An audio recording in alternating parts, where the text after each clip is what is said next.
বাড়ি বসে boring winter কাটানোর চেয়ে বাইরে বেরিয়ে স্নোফলের মধ্যে মুভি দেখতে যাওয়ার প্ল্যানটা কিন্তু মন্দ না। হ্যালো এভরিওয়ান, আমার নতুন একটা ভিডিওতে সবাইকে ওয়েলকাম। তো আজকে ছিল ওয়েডনেসডে, আর দিনটা দেখতেই পাচ্ছো, সকাল এখন অলমোস্ট 7:45 বাজছে আর এখনও এইরকম অন্ধকার। গতকাল রাত থেকেই এরকম স্নোফল শুরু হয়েছে, আজকে সারা দিন রাত এরকম স্নোফল হবে। আর স্নোফল হওয়ার সাথে সাথেই বাইরে বীভৎস একটা ঠান্ডা হাওয়া। তো সৃজন অফিস থেকে আসার পরে আমরা সাডেন প্ল্যান করি আমরা আজকে ধুরন্ধর দেখতে যাব, যেহেতু ধুরন্ধর ইন্ডিয়াতেও বেশ পপুলার হয়েছে আর এখানেও অনেকেই দেখতে যাচ্ছে ইন্ডিয়ানরা, তো তার জন্য আমরা ভাবলাম ধুরন্ধর দেখতে যাব। আর আমাদের নেক্সট উইক প্ল্যান হচ্ছে অ্যাভেটার দেখতে যাব, ওটার জন্য আমরা প্রচুর এক্সাইটেড। আর অ্যাভেটারের টিকিটটা বুক করবো বলেও আমরা আরও সিনেমা দেখতে গেলাম। তো আমরা আমাদের নিকটবর্তী কোর্টনি পার্ক সিনেপ্লেক্সে আমরা গেছিলাম, আর ওখানে গিয়েই আমরা আগে অ্যাভেটারের টিকিটটা আগে বুক করে ফেললাম। আমরা দুজনেই আজকে বেশ এক্সাইটেড ছিলাম, কেননা এটা আমাদের দুজনের দেখা প্রথম থিয়েটারে মুভি কানাডায় আসার পরেও, এবং ইন্ডিয়াতেও আমরা কখনো দুজনে একসাথে মুভি দেখতে যাইনি, তার জন্য আমরা প্রচণ্ড এক্সাইটেড ছিলাম। নেক্সট উইক ফ্রাইডেতে আমরা অ্যাভেটারের টিকিটটা বুক করি 6:30-তে। এখানে এসে একটা নতুন জিনিস দেখলাম, এখানে মুভির মাঝখানে কোনো ইন্টারভেল হয় না, এক টানা 2 ঘন্টা 3 ঘন্টার মুভি পুরো চলে। এবার আসতে চলেছে সেই ভাইরাল সিন যার ক্রেজ তো চারিদিকে।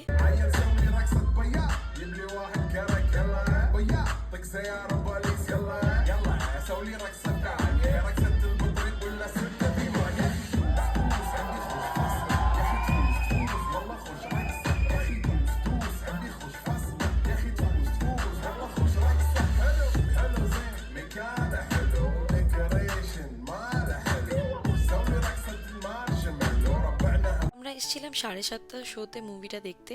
মুভিটা স্টার্ট হতে হতে 8টা বেজে যায়। তো আমরা যেহেতু ডিনার বাড়ি গিয়ে করব ভেবেছিলাম, তাই জন্য এখানে এসে আমরা একটুখানি ফ্রেঞ্চ ফ্রাই আর কোক খেয়ে নিই।